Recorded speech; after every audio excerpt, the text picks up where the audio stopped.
안녕하세요. 오늘은 우리 몸이 조용히 보내고 있는 위험 신호에 대해 이야기 나눠보겠습니다. 청각이나 시각처럼 뚜렷하진 않지만 우리 삶의 질을 급격히 바꿔버릴 수 있는 그런 신호들입니다. 많은 분들이 이렇게 생각하실 거예요. 나이가 들어서 피곤하긴 하지. 조금 아픈 건 그냥 참으면 되지. 기억이 가물가물한 건 다들 그러는 걸지도. 그런 생각이 자연스럽지만 오늘은 조금 다른 시각으로 보았으면 합니다. 내 몸이 지금 보내는 작은 신호, 그냥 지나치면 큰 사건이 됩니다. 특히 60대 이후에는 내 몸이 이전과 같지 않다는 걸 천천히 그러나 분명하게 알려줍니다. 그 신호를 알아차리느냐 혹은 놓치고 지나가느냐에 따라 앞으로의 삶이 바뀔 수 있습니다. 오늘 영상에서는 5개의 챕터로 나눠 자주 놓치는 위험 신호 5가지를 살펴보고 그 신호가 나타났을 때 어떻게 행동해야 하는가까지 함께 나눠보겠습니다. 편안히 앉으셔서 내 몸의 속삭임에 귀 기울여 보세요. 챕터 1 이상한 피로 그냥 나이 탓 아닙니다. 첫 번째 챕터입니다. 자주 피곤하다 쉬었는데도 나아지지 않는다. 이런 느낌이 들 때는요. 그건 나이만의 문제가 아닐 수도 있습니다. 젊었을 때라면 며칠 쉬면 회복되던 피로감이 요즘은 쉬었음에도 사라지지 않는다면 그건 몸속 깊은 곳에서 누군가 도와달라고 외치고 있는 신호일 수 있어요. 예를 들어 아침에 일어나면 몸이 무겁다. 낮 활동 후 머리까지 무겁고 눌린다. 더 자도 잠이 풀리지 않는 듯 느껴진다. 의학적으로 이런 피로는 빈혈, 갑상선 기능 저하, 신장 기능 저하, 심장 질환, 암 초기 증상 등 다양한 원인이 있을 수 있습니다. 그리고 이제 나이가 들어서 그렇겠지. 이런 생각이 위험합니다. 그렇기에 우리에게 필요한 태도는 잠깐 멈춰서 들여다보기입니다. 실천 팁입니다. 며칠 동안 쉽게 지친 날이 반복된다면 내가 얼마나 쉬었는가를 적어보세요. 몸이 무거울 때 어떤 활동을 했는가 기억해보세요.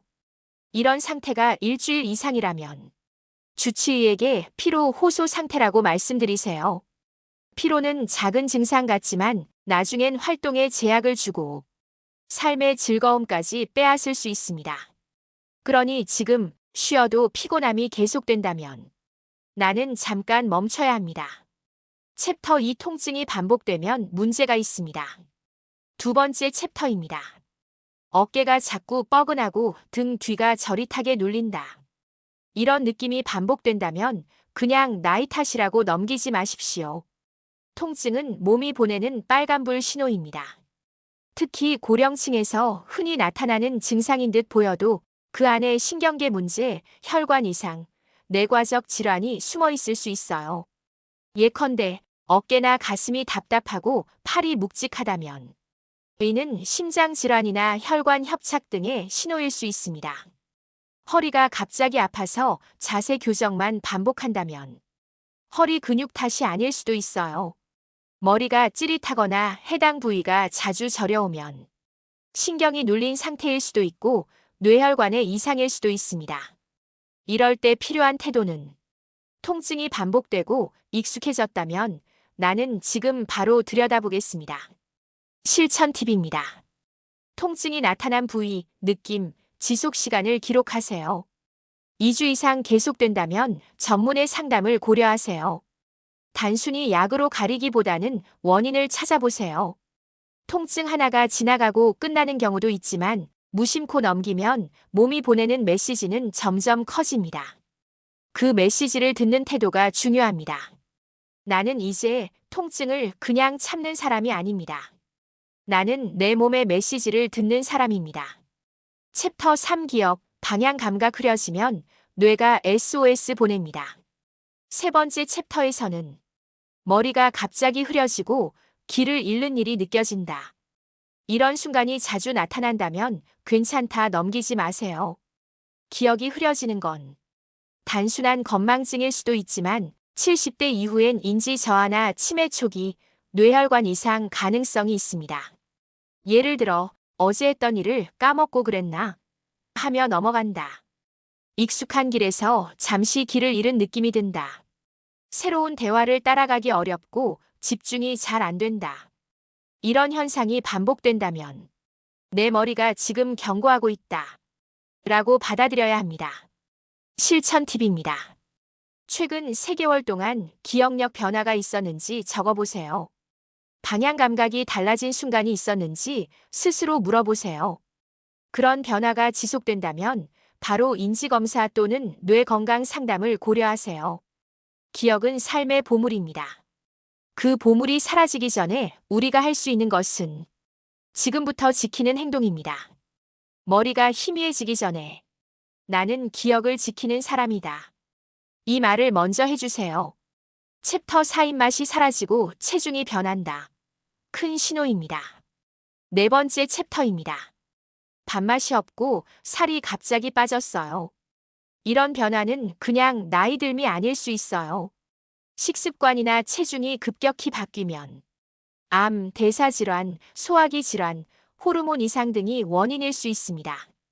예컨대 입맛이 없어 음식이 목으로 잘 넘어가지 않고 살이 빠짐. 반대로 식욕은 늘었는데 체중이 줄거나 음식이 달라짐. 평소 좋아하던 음식이 맛이 다르게 느껴짐. 이런 경우 내 몸이 지금 안 먹겠다고 말하고 있다. 그 말을 무시하면 밥상을 던지고 체력과 면역을 잃고 병원 침대에 눕게 될 수도 있습니다. 실천 팁입니다. 최근 식욕과 체중 변화를 적어보세요. 음식의 기호가 바뀌었다면 왜? 라고 물어보세요.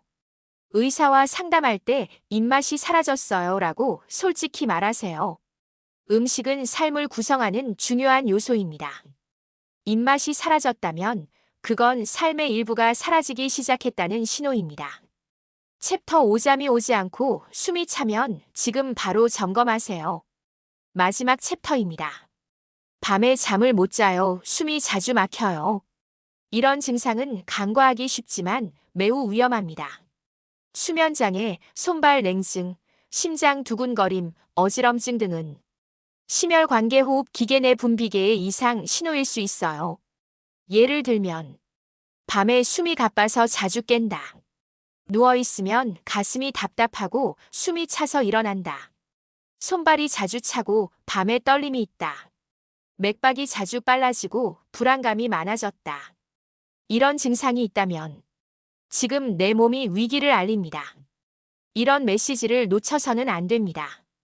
실천 팁입니다. 최근 수면 패턴과 숨가쁨이 있었던 날들을 적어보세요. 맥박이 불규칙하거나 가슴 두근거림이 반복된다면 심혈관 검사 고려. 수면의 질이 2주 이상 나빠지고 낮에도 졸림이 있으면 수면 클리닉 상담. 밤의 이상이 다음 날 하루를 망치고 다음 달의 활력을 무너뜨립니다. 잠과 숨은 내 몸이 가장 먼저 지켜야 할 2가지입니다. 지금까지 몸에서 위험 신호 보내는 순간 바로 알아야 합니다. 살고 싶다면 지금 보세요. 라는 주제로 5개 챕터로 나눠 이야기 나눴습니다.